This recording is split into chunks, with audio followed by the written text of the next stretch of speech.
Our first testimony tonight, we're blessed to hear from Rachel Reifschneider, a woman whose story is a beautiful reflection of God's redeeming love and the power of forgiveness.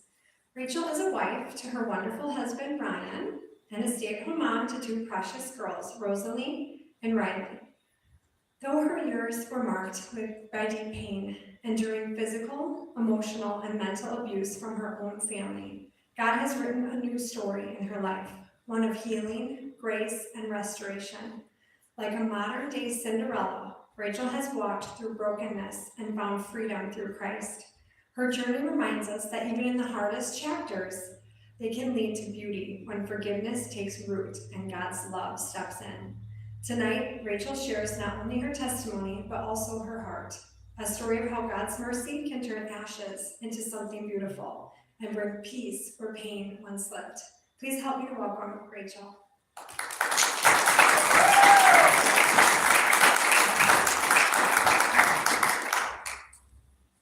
Didn't write anything down. Just now just got nervous. So I will begin with me being a little kid. I've always been the second hand. I've lived with my mom and my stepdad. My father was out of the picture. He was, I don't know if I should say this or not, but he was a 5-time sex offender with my mostly it was with my family and possibly me. We don't know. I don't know. So I lived with my mom and my stepdad for quite a few years until they divorced. Still lived with my dad, but she moved on and became for probably 4 years, didn't want anything to do with us girls. She decided to move on and not want anything to do with us. But my stepdad, he was very,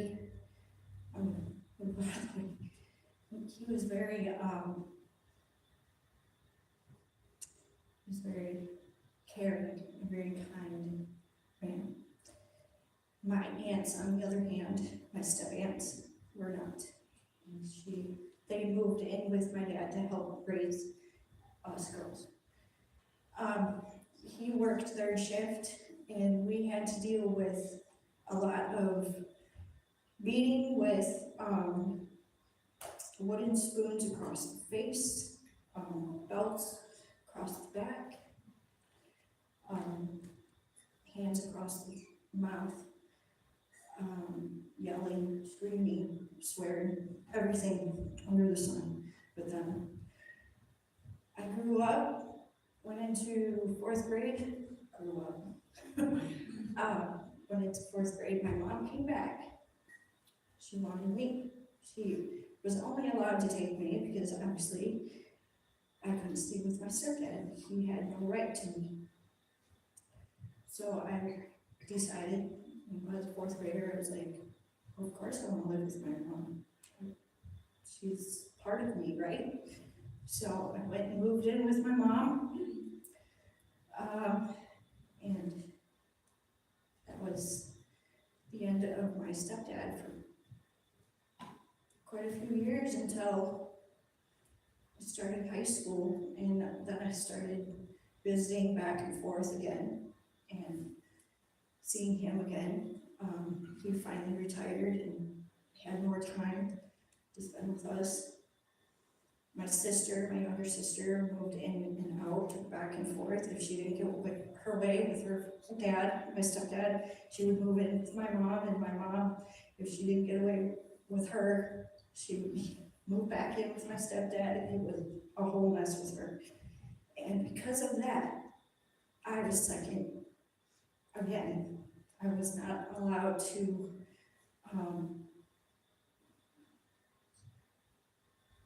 I don't know what you would call it, but I wasn't a normal kid to them.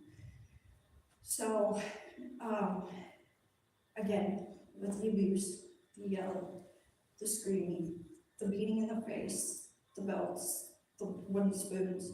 My mom was a very angry person. She has bipolar, never took her medication, so we had to deal with all that. My sister was a suicidal object, basically, and lived in Winnebago for a while, so I had to deal with all that. I get into high school, and actually I think it was before high school. My mom got drunk.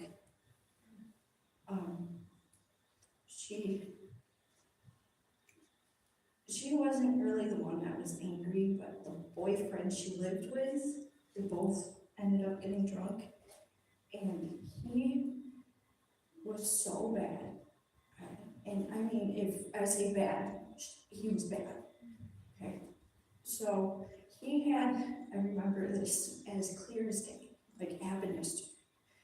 He had her on the floor, strangling her. Mind you, I'm in middle school, almost high school, right? I come out of my room and I'm looking at both of them and I'm like, what are you doing? It's 3 o'clock in the morning, I have school the next day. What are you guys doing? I don't know what to do. I pushed him off. She gets up. I looked at her, are you doing okay? Are you okay? She said she's fine. Whatever. I looked at him, I said, you need to go. And mind you, we lived in a hotel. My mom and him were both managers at a hotel for years. So he goes and starts living in a hotel room for a while. She stays back with me. My sister was living with my stepdad at the time. Cops get called. I end up missing school. And I can't remember how long it's been and how long the missing school was. I had to move in with my older sister. She's 18 years older than me, so she wasn't really with me when I was growing up. I moved in with my older sister. I remember calling my mom every day. Are you okay? Is he around? Are you okay? Is he around? Finally, I moved back in with my mom. He's still there. They forgave each other.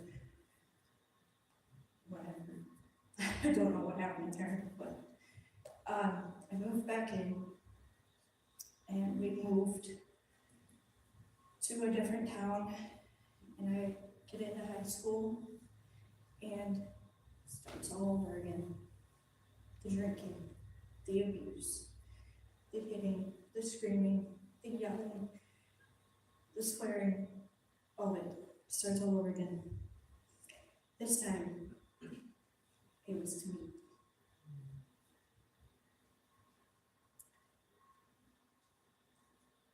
If I could tell you how bad the abuse was,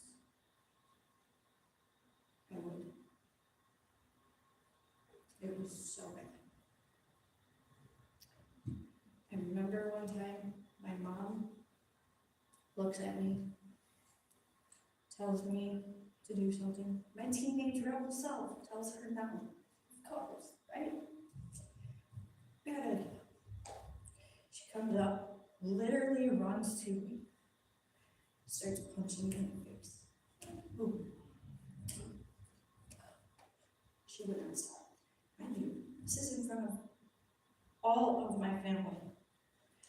It was a holiday of some sort. I can't remember which holiday it was. Everybody came, and she was doing it in front of everybody. Punch after punch. And it was punch. It was not an open hand. It was a punch. That was the first time she ever hit me in the face.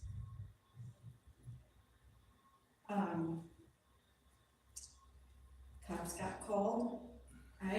My older sister drags me dragged me all the way to the bathroom because I couldn't walk. Bleeding, fat lip, everything. I was about 16 years old.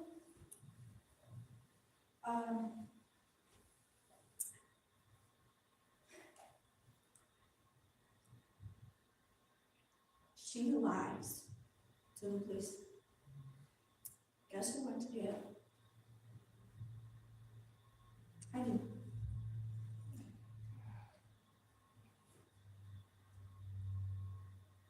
I don't know why. I'm a kid, I'm a teenager, I'm under 18. My mom had this old bruise on her arm, and she told him that it was my fault, and I started the instigation, and I went to jail. That was the first time that I went to a foster home.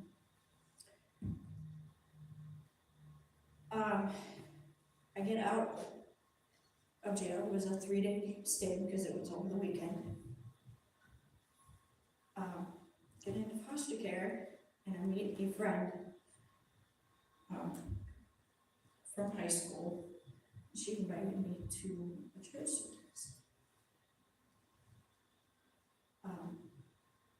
It was, the name of the church is Maranatha Baptist Church, and it was in Phillips, Wisconsin.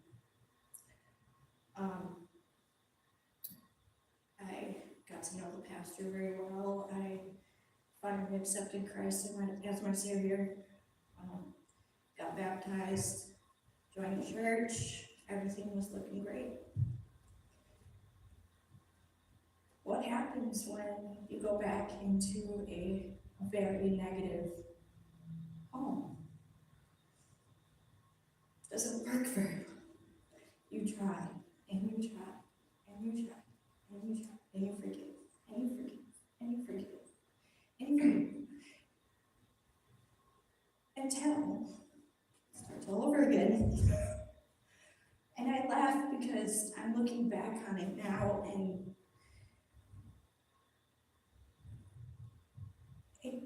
it could have been different. My mom could have gone to church with me. My mom could have taken her medication. My mom could have everything, but she didn't. So, she decided to start over again. We got out of foster care and went back home. And she started it one more time. This time I went into another foster home and it was longer. And then I've gotten my pastor's help. I've gotten some teachers' help. I've got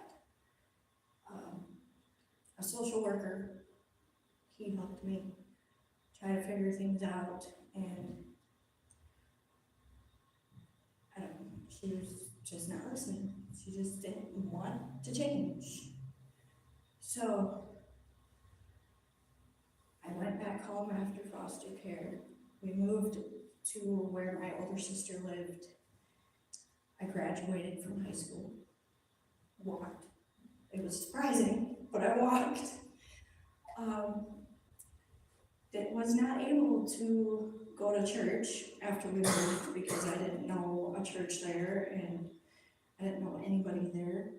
And it was my last half of my senior year, so I figured after I graduate I'll probably end up moving and stuff anyway, so that didn't happen. We got into one more big, and I mean big fight. And this time it was with my mom, it was with her boyfriend, and it was with my older sister and her girlfriend. I will not go into that.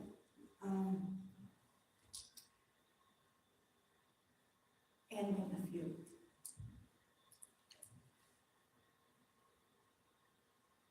The cops were called, and I think this was finally, they woke up and they took me out. I did go to jail because apparently I was the instigator again. But that was it. I did not go back home.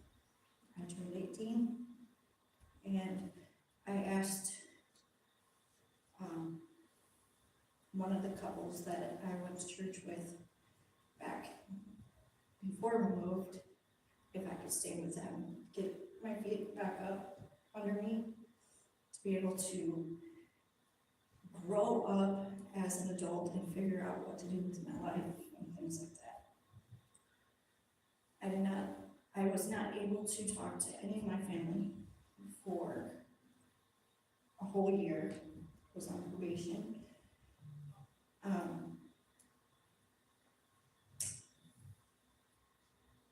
It was a lot then. But the good part, I have forgiven my mom.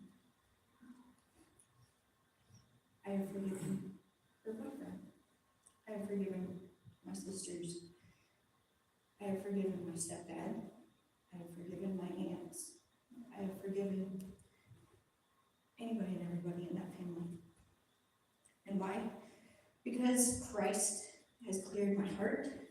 Christ has washed my blackness out and has made me clear. It was not easy. Definitely was not easy.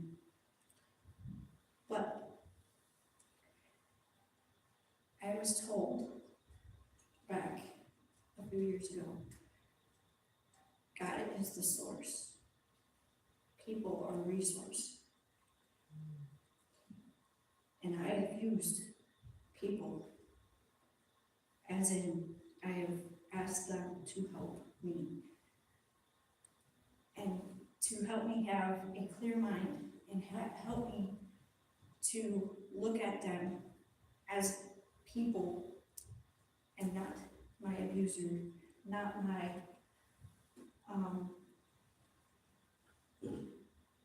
just family type of people, you know.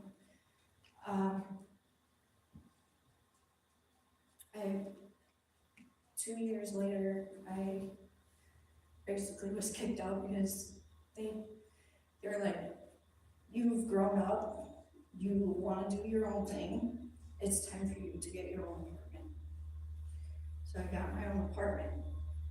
Maybe a half a year, 6 months later, I was accepted at a college, a Bible college in Watertown. So I moved down here, went to college for a year, failed 5 classes, so I did not graduate. And started working for Amazon. I was a delivery driver, and that's how I met my husband. We had our first child. She's 3.5 now.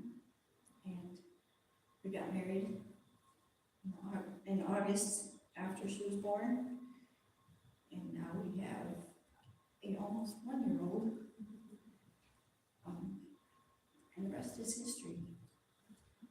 So it is possible. And my story is not as harsh and not as, I don't know what the word is, as many other people out there. But it was rough for me, and it was rough for my personal heart to grow up like that, and to grow up as a person who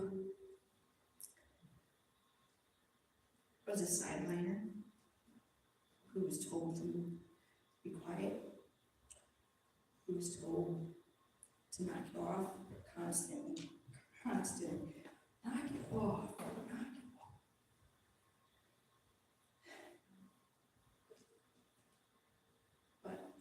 But God saved me. God got me out of that, and here I am today. As a forgiver.